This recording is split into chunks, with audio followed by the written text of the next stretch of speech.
SwayamPrabha. Digital India. Educated India.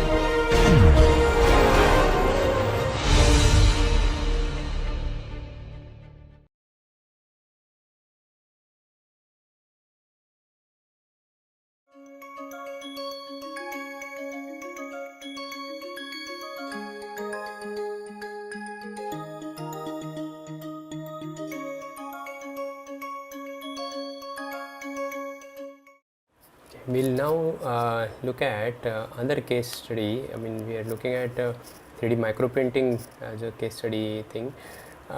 We look at a different technology in 3D microprinting now. So what we have seen is stereolithography based microprinting in the last case study. Here we are talking about some different technology, but using similar kind of a mechatronics for the systems. Okay, so we'll do that now. Okay. So let's get started with these. So if you see what we produced in the last 3D microprinting technology is these components which are having this layered kind of a structures. Okay, so these are at a micro scale. See, this is a 1 mm kind of a distance here. So in such a small kind of a distance, you can print now various kind of components here. Okay, but you can see that the slanted surfaces will have this stepping effect. This is because we are stepping in the z direction every time. Okay, so this stepping in z direction is the characteristics of all these microprinting methods, or the methods which are currently there in the market for 3D printing. Most of them also are dependent upon layer by layer kind of a fabrication. So we thought we'll do something different about it, and then we started thinking that okay, what if we produce this component such that the photopolymer vat here has no layer. Okay, so that means this is complete volume here, complete volume production, volume of the photopolymer is there, and then we are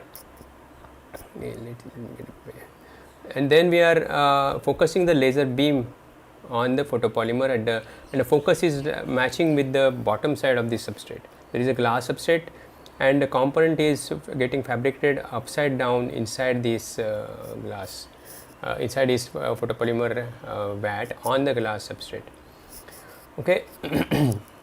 So now if this is so, what will happen? Okay, if you can imagine, like this laser light which is getting focused on the bottom substrate is going to form which starts photopolymerizing indefinitely in the downward direction. Will it continue forever? Those are kind of issues that we'll have to see.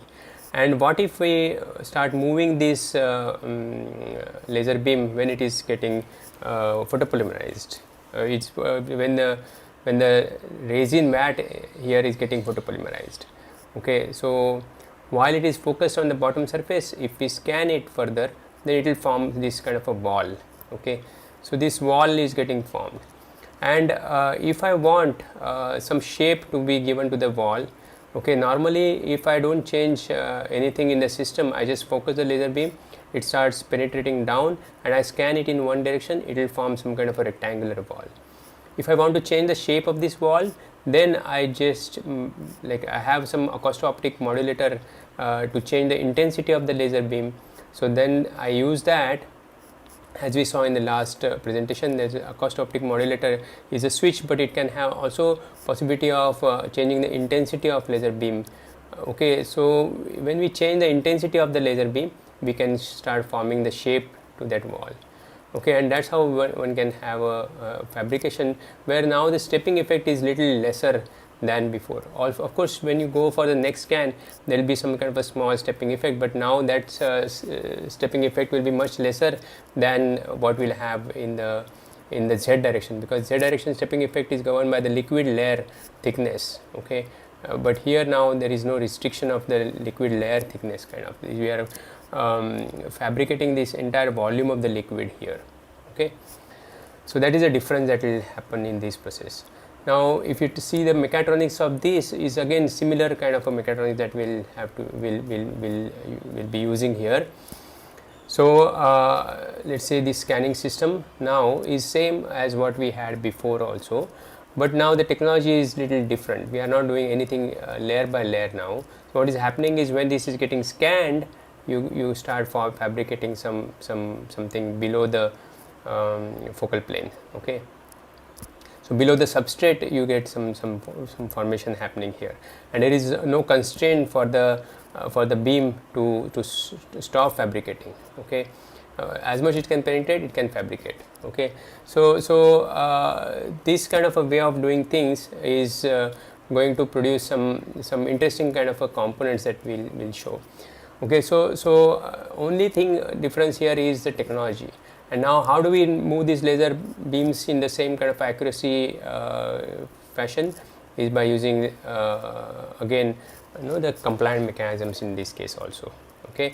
So build compliant mechanisms around this technology, then build your now tank will be different. Z stage is not there in this case at all. So Z stage we can remove, and then there is no tank. There is the tank is different. The tank is filled with a liquid photopolymer, and on the top there is a substrate glass. Okay, and at the bottom side of the substrate you are going to get component fabricated. Okay, so we'll see how this is put together now here, and we'll look at this video. Okay, so this again we are using the same laser.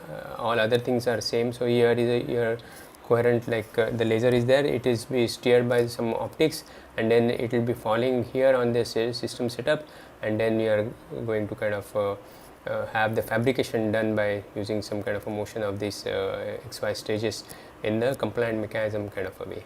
And then there is this observer, the camera through which you can observe how things are getting fabricated and things like that. Okay, so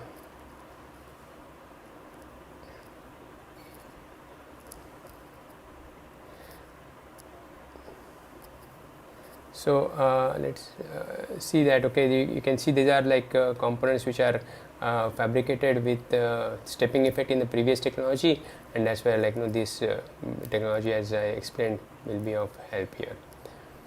Okay, so you can see the system here, and the system, this is a laser control panel. Then you have say suppose this is a component that you want to fabricate. Then there is again some kind of a MATLAB program that is written to get that slices done and laser intensity mapping done. All these things are done in the software, and then you put together all these in the system. This is a D-space controller. Then there are these voice coil amplifiers. There are power supplies, and all these things are operating this system here. The voice coils are there inside, and then this is a Z stage. Now this Z stage is stationary here. There is only some small adjustment if you want to do for focusing purposes. The Z stage will be moved. Otherwise, it is going to be completely stationary. Okay, and the beam is coming and falling on the stage like that. Okay, so this is how it shows how this stage is moving. So you see that this operation happens here without any noise. Okay, there is no friction, no lubrication required, and there is no noise in the system as well. Okay, because of no friction. Okay, and it's very silent operation. You will find these stages are operating. This is a acousto-optic modulator unit here. The laser comes out of this, and it goes through this acousto-optic modulator, and then falls on this mirror system, steering mirror system, and then finally the moving mirrors, it goes through the pinhole. Okay, and that's how things work here. And it comes out of this small lens here, and it gets focused on the bottom of the side of the substrate, and here it is what you are seeing here. It is scanning now. You cannot see that the substrate is also transparent, and then the photopolymer is also transparent, and you can finally see only the component that is getting fabricated. Okay, so these are micro needle patches structures can be fabricated very easily by using this bulk lithography system. Okay, so you can see some more kind of components fabricated here, where you have this needle-like structures getting fabricated very easily, and there is some kind of a typical nature that you will see here. You see there is some kind of a necking happening here, and then again bulging and necking, and again bulging and necking. That kind of formations are happening. Okay, and there is some reason for that. Okay, we explored this in the mathematical way by studying its modeling. Okay, modeling of this phenomena. Okay, I'll show you some results about that. Okay, so from mechatronics perspective, what we need to control is like, okay, if the laser comes at one spot, how long it can stay there. Okay, that is one kind of a control. That laser, if it is staying longer time, then this penetration will happen to more depth, and you will have this longer and longer needles coming up. Also, the needles will increase in their width at the bottom, and if you want very tiny needles, you just do this, like you go to some spot and get this laser focused only for short duration, and then you will get a smaller needle. Okay, so like that you get a very good control over the size of the needles that you get out of this process. Okay, and this will be very useful for generating the micro needle patches that usually are nowadays used for drug delivery into human system. Instead of like you have a big needle pricking your skin, these needles which are very tiny, they you don't feel that they are pricking. Okay, but it's still the drug can be delivered through these needles just by coating the drug outside these needles. That's it. You don't need to be the needle to be hollow in many cases. Okay, so these are, when we start scanning, you get this kind of a very smooth changing patterns, and the stepping effect you can see in the y direction. Still there is a small stepping effect, but it is quite less here. And then there are more kind of a finer observations that, okay, if you increase the intensity, the same kind of a speed, but the pattern doesn't repeat itself. Okay, the pattern is completely different here than here. So then we start investigating into these details, and then we make use of all the sensors to sense the data, and start finding out okay, what is the reason for such a kind of a behavior, and that investigation leads us to some kind of a research findings. Okay, that's how typically the research goes. Okay, so typically there is a law that is governing the penetration of this system called Beer-Lambert's law, and but Beer-Lambert's law doesn't predict this kind of a behavior, necking pattern happening, nor the behavior that we saw here, like it has some kind of a saturation reached here, that happening. That is not predicted by this law. So that's how, like you start looking at now new kind of a phenomena, what is happening here, and what is leading to really formation of such a patterns which are having like very strong necking behavior observed here. Okay, so that is all is explored or investigated further to get to some kind of interesting findings which are published in the literature. Okay, so these are the details of the plots, how this Beer-Lambert's law, how our results match with the literature Beer-Lambert's law results, and they are falling in the same straight line. But we have carried out some results beyond some exposure levels. So higher energy exposure, when you do there is some different, very completely different picture that is observed here, and that's what we characterize further and model further. And you see that there is a, if you model this by our model and compare with the experimental data, it gives like similar, very similar kind of results, and this is very interesting finding, and these are useful for the cases of if you want to have the needle to have this kind of a necking at the bottom, that needle will be better gripping the surface of the skin that it is applied on. Okay, so those are the kind of application areas one can think about. So these are like we study this implication for the practical purposes for microneedle patch that I was talking about for drug delivery. Okay, and then some micro lenses systems and things like that. Okay, so these are different microstructures fabricated by this process, and you can see that at very small scale we are able to do interesting structures possibility. there are these lens array kind of structures here. Okay, and here we don't have this these undulations on the CAD model, but because of very high intensity kind of exposure, you get these very rough surfaces on this, and they may be useful for some sensing applications and things like that. Okay, so so these are like again we conclude this part saying that we have this different technology and different kind of a little bit different mechatronics for such a technology, where we still have compliant mechanism based scanning systems, but now control and the positioning of these for different components fabrication is different.